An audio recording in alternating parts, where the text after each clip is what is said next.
मान को भक्तन के सन्मान को। भक्तनि रचे भारी भगत। आहा, ठाकुर जी स्वयं इन भारी भारी माने बड़े बड़े महान भक्तों को बनाए, महान महान बड़े बड़े भक्तों की रचना किए। किस लिए? कहा भक्तनि के सम्मान को। भक्तनि के सम्मान को अर्थात संतों की सेवा करने के लिए, संतों को सम्मान देने के लिए। जो विशिष्ट महापुरुष दिखाई देते हैं वे भगवान के द्वारा विशेष रूप से बनाए गए में से होते हैं। ठाकुर जी ही उनको भेजते हैं जिनसे संत सेवा लेनी होती है, जिनसे भक्ति का प्रचार कराना होता है, उनको ठाकुर जी स्वयं बनाते हैं। इसलिए ऐसे महापुरुष भगवदीय कहलाते हैं, वह सांसारिक नहीं होते हैं। उनकी रहनी, उनकी कहनी, उनकी चलनी, उनकी मिलनी सभी लोक कल्याणकारी होती है। क्वाहब श्रीरंग सुमति सदानंद सर्वस त्यागी। श्री क्वाहब जी, श्रीरंग जी, सुमति माने सुंदर बुद्धिमान, श्री सदानंद जी जिन्होंने सर्वस्व त्यागी, संतों की सेवार्थ इन भक्तों ने अपना सर्वस्व त्याग कर दिए। श्यामदास लघुलंब, लघुलंब, लघुलंब माने छोटा सा लंबा अर्थात बौना। श्यामदास जी आननी माने अनन्य भाव से भजन करने वाले अनुरागी लाखई भगत। और मारू मुदित कल्याण, मारू राग को भली भांति जानने वाले, मारू राग के कुशल ज्ञाता श्री कल्याण दास जी महाराज, जो बड़े प्रसन्न रह करके संतों की सेवा करते थे। पारस वंशी नारायण, और पारस वंशी श्री नारायण दास जी। चेता ग्वाल गोपाल शंकर लीला पारायण। श्री चेता जी, श्री ग्वाल जी, श्री गोपाल जी, श्री शंकर जी, ये सब भगवान की लीला में पारायण रहते थे और संत की सेवा बड़ी श्रद्धा और भाव से करते थे। संत से कारज किया तो सत श्याम सुजान को। संत से कारज किया, संतों की सेवा रूपी कार्य किए तो सत श्याम सुजान को, और सुजान श्याम सुंदर को संतुष्ट कर लिए, प्रसन्न कर लिए। ये सब संत महापुरुष। टीकाकार कहते हैं श्री सदानंद जी महाराज छोटेपन से ही संतों में अनुराग रखने लगे। खूब संतों की सेवा करते थे। जो भी संत आवे उनकी सेवा करते थे। और संत प्रसाद पावे और पारस बांध के ले जाए तब भी कोई बात नहीं, ले जाइए महाराज, कोई शिकायत नहीं। आजकल भंडारे की चिट्ठी में लिखा रहता है पारस की व्यवस्था नहीं है, लेकिन श्री सदानंद जी के यहाँ पारस की छूट थी, जो जी चाहे ले जाइए।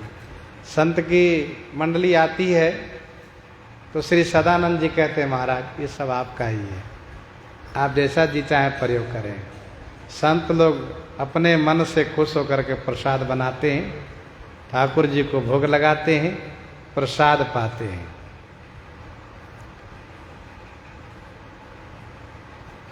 संतों के लिए पूरा समर्पित है।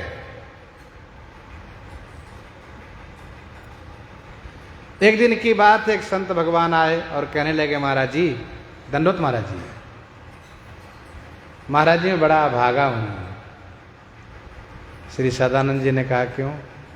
कहा महाराज जी मेरे पास रहने का ठिकाना नहीं, खाने का ठिकाना नहीं, पहनने के लिए वस्त्र नहीं है। आप कृपा करके मेरे लिए सब प्रबंधन कर देते तो बड़ी कृपा होती महाराज जी।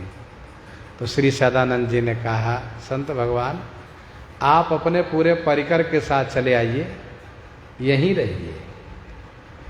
और मैं कहा मैं वन में जाकर के झोपड़ी बनाकर रहूंगा। कहा नहीं नहीं महाराज ये उचित नहीं होता। कहा नहीं नहीं अब आपने कहा तो आप आइए, ये मेरा सब कुछ संतों के लिए ही है, संतों की सेवा में समर्पित हैं, आइए महाराज। आ गए मैं पूरे परिकर के साथ। अब ये सब उनको सौंप करके चले गए जंगल में।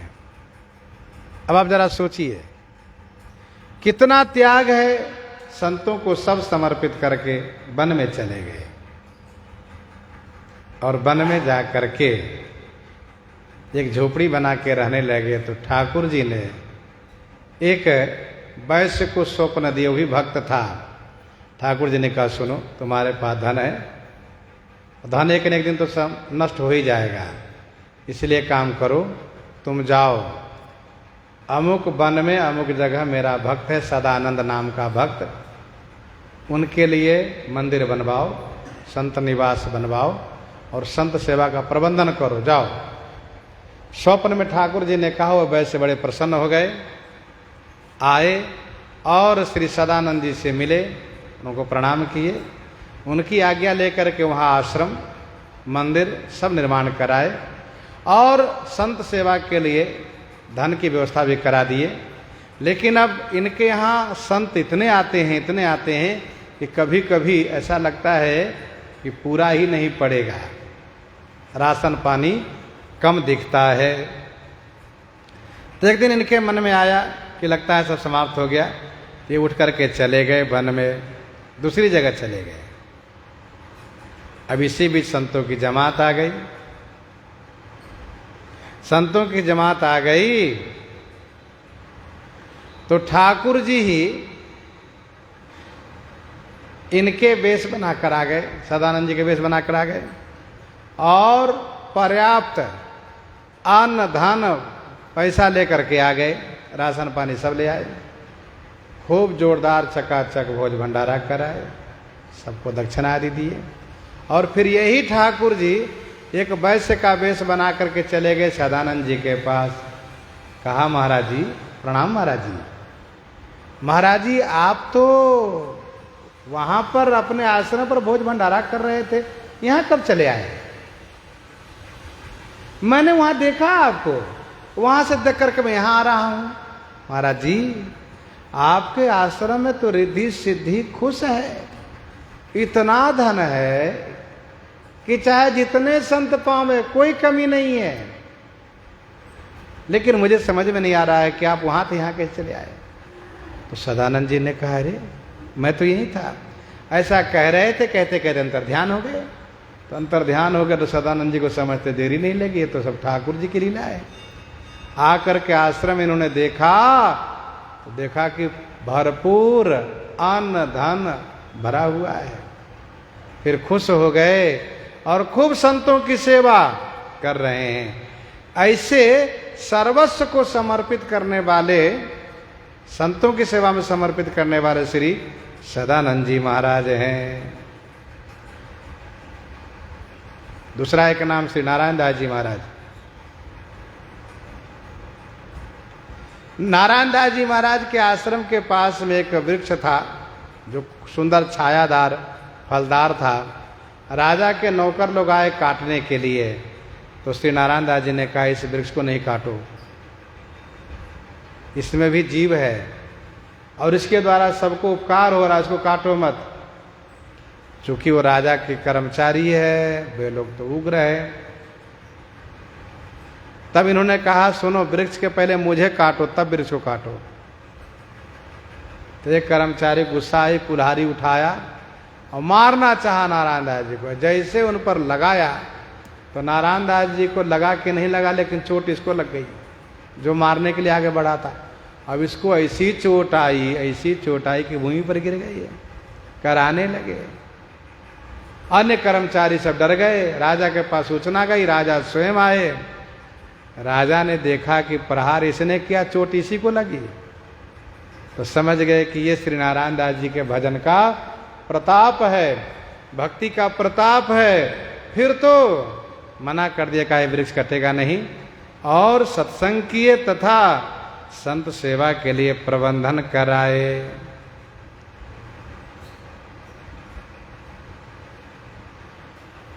शंकर जी, शंकर नाम के जो भक्त हैं, उनके बारे में वर्णन ये है कि ये दूसरे गांव में गए थे।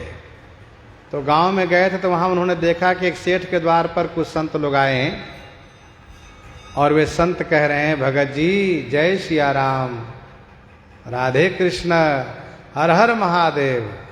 सेठ जी, हम संतों को थोड़ा आटा चाहिए और थोड़ा घी चाहिए, भगवान के लिए प्रसाद बनाएंगे, भोग लगाएंगे। तो सेठ आटा गेहूं के न दे करके बाजरे का आटा दे रहा है, पर्ची बना करके।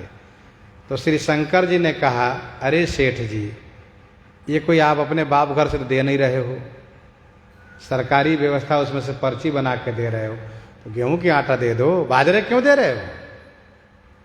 तो सेठ नाराज हो गया। कहा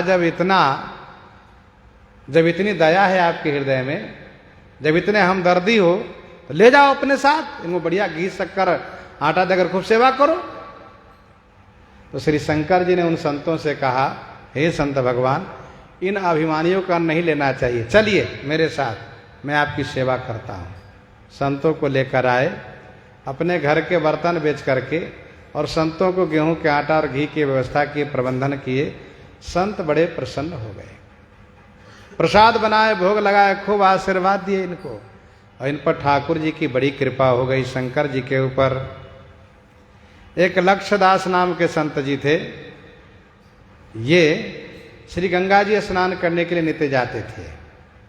श्री गंगा जी की धारा दूर चली गई। अब एक तो इनकी अवस्था अधिक हो गई, वृद्ध हो गए थे। जब ये जाते हैं नहाने के लिए तो इनको गर्मी लगती है, ताप लगता है, धीरे धीरे जाते धीरे धीरे आते हैं, बुढ़ापा है।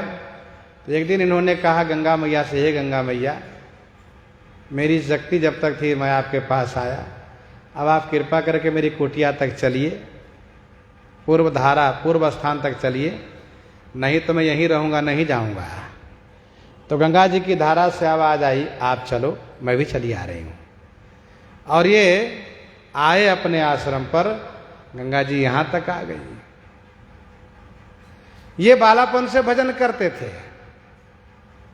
इन पर भगवान की बड़ी कृपा थी।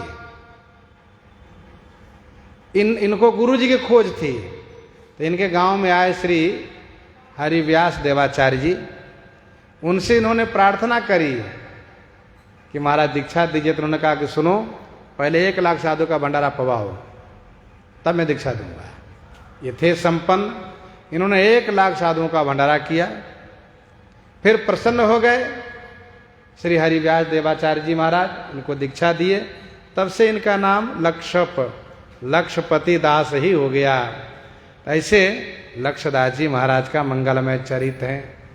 तो मंगलमय इन संतों का चरित्र है। इन्हीं के साथ आज सीताराम सीताराम।